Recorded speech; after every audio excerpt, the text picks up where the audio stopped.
Many of you may not have heard of Josef Bican before a few weeks ago, and to be honest, I had never heard of him before.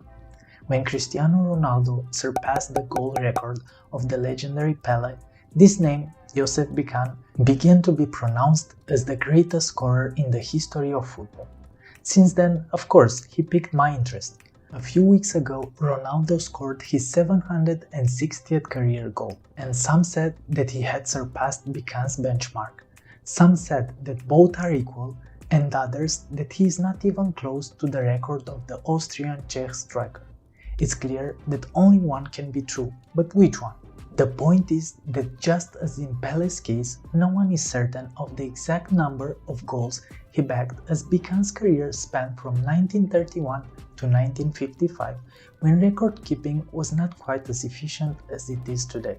On the FIFA website, Bican is registered as having 805 goals scored, but a few weeks ago, the History and Statistics Committee of the Czech FA revealed that we can proclaim Josef Bican scored 821 goals in the official matches. Now, to confuse you even more, the former Austrian player Franz Bimbo Binder claimed that in fact Bican scored over 5,000 goals. Yes, you heard right, 5 and 3 zeros.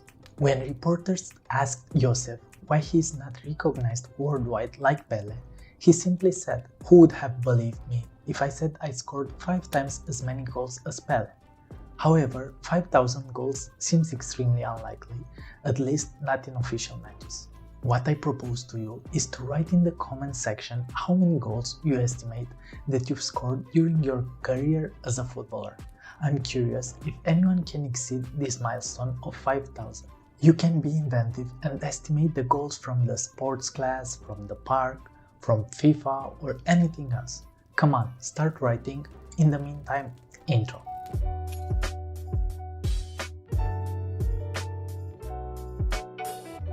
Bican was born in Vienna on September 25, 1913, into a football-loving family.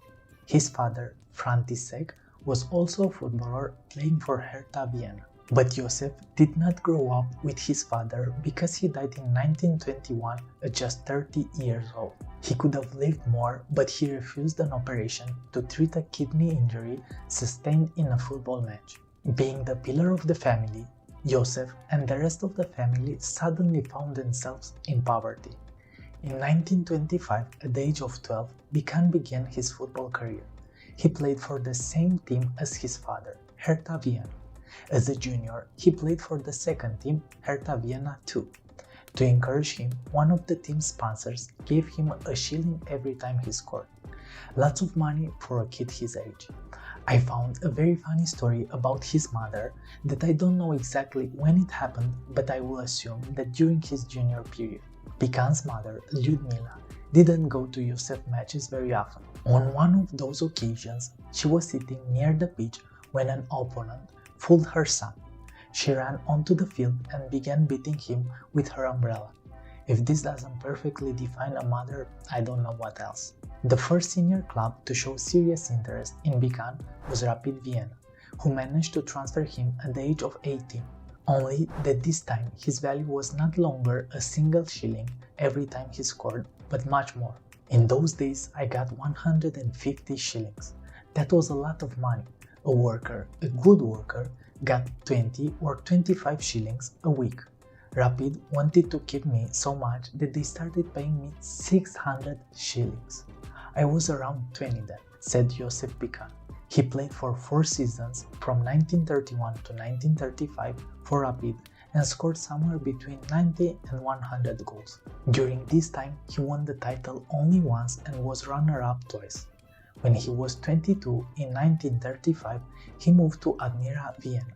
Here, he spent a season and a half and scored about 20 goals. In both years, Admira won the title.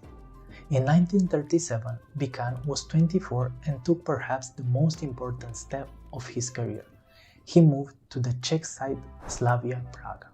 Here, he had an incredible record, 534 goals in just 291 official matches. In 1937, he joined the club, and in 1939, World War II broke out. Before the war, in the two seasons, he scored 26 and 29 goals in the championship. After the war began, he had the advantage of playing football while most of the other footballers of his age were involved in the war. In the first season during the war, Bican scored no less than 50 goals in 22 matches. Bican's ratio was 2.27 goals per match. In comparison, Messi had a goal-scoring rate of 1.33 in the year in which he scored 92 goals in 69 matches. In the 12 seasons played for Slavia, Josef was the league's top scorer in 10 seasons, and Europe's top scorer in 5 consecutive seasons from 1939 to 1944.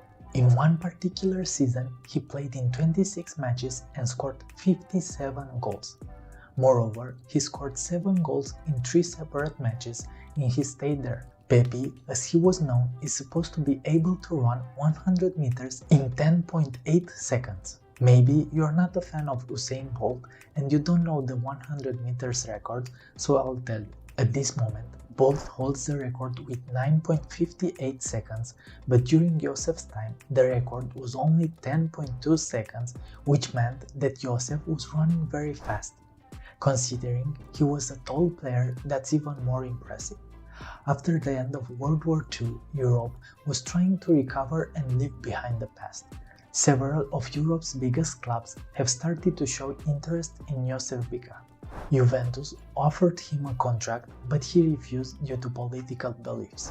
In 1948, the Communists came to power in the Czechoslovakia, and Pepe refused to join the Communist Party. In 1949, he was 36 years old and decided to leave Slavia Prague. Well, in this decision, he was also helped by the Communists. He transferred to Vítkovice, who was then in the second league.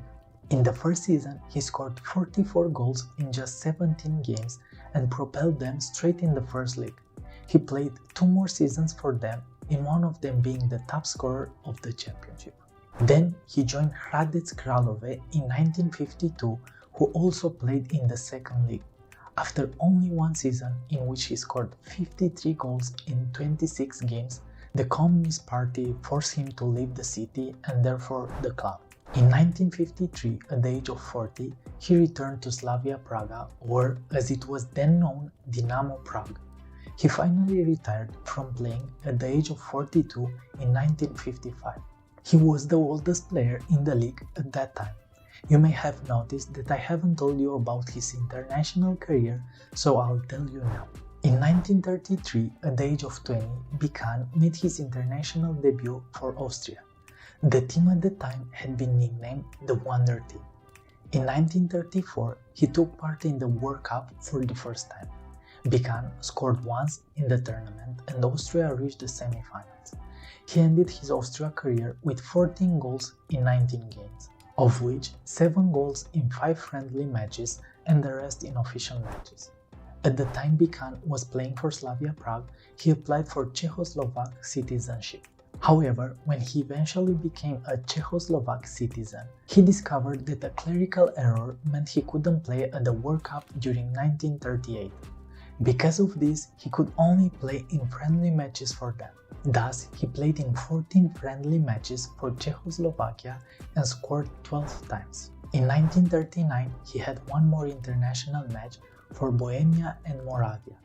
The match was another friendly one. It was played against Germany and Bican scored 3 goals. His final national team appearance was for Czechoslovakia in a 3-1 defeat against Bulgaria on 4th of September 1949. Bican was incredibly unlucky at the height of his career. There was no World Cup in 1942 or 1946 because of the war. If the 1942 edition had taken place, for example, he would surely have become more widely known. Perhaps he might even have been as famous as Pele, said Radovan Jelinek, sports historian. After hanging up his boots, Bican turned to coaching. Of course, the first team he coached was Slavia Prague. After 2 seasons without a title, he started coaching countless clubs in Czechoslovakia. In 1968, he was allowed by the Communists to train abroad and arrived in Belgium. There, he coached a team from Division 4 called Tongeren. After promoting with this team in Division 2, he left. It was 1972 when this happened, and until 1977 he did not coach any team. Then in 1977 he coached a team from Czechoslovakia again and then retired. In the 1990s, Bican had an interview for a Czech TV channel in which he spoke about the difficulty of scoring during his era. When I talk to young reporters, they always say, "Mr. Bican, scoring was easier back in your day." But I ask them, how come? Look, are there opportunities today? And they tell me, of course there are, many of them. And I say, there you go, if there weren't opportunities, it would be difficult. But if there are, scoring is the same as it was 100 years ago and will be the same in 100 years' time too. It will always be the same. Shortly before his death in 2001, IFFHS, based on statistics, declared Bican with 643 league goals the most prolific scorer of the 20th century. This was judged by the number of times a player had been top scorer in his domestic league. Bican managed this feat 12 times more than any other player in the football history. Pepe spent the last few months of his life in hospital with heart problems. On 12 December 2001, at the age of 88, he died in Prague. That was Josef Pepe Bican's career. A player who deserves more respect than he has had so far, whether he scored 760 goals, 805 or 821 goals. The difference is so small that it doesn't even matter. He was a remarkable player. For me, the following phrase defines him perfectly. If I got 5 chances, I scored 5. If I got 7, it was 7. If you got to the end, I would be curious what you think about the next thing. Let's suppose that Josef Bican would play nowadays, would score goals like in the Slavia Praga period, and would be somewhere around 30 years old. How much do you think he would have worth in today's market? That's it. A like or subscribe would help. Thanks for watching. See ya.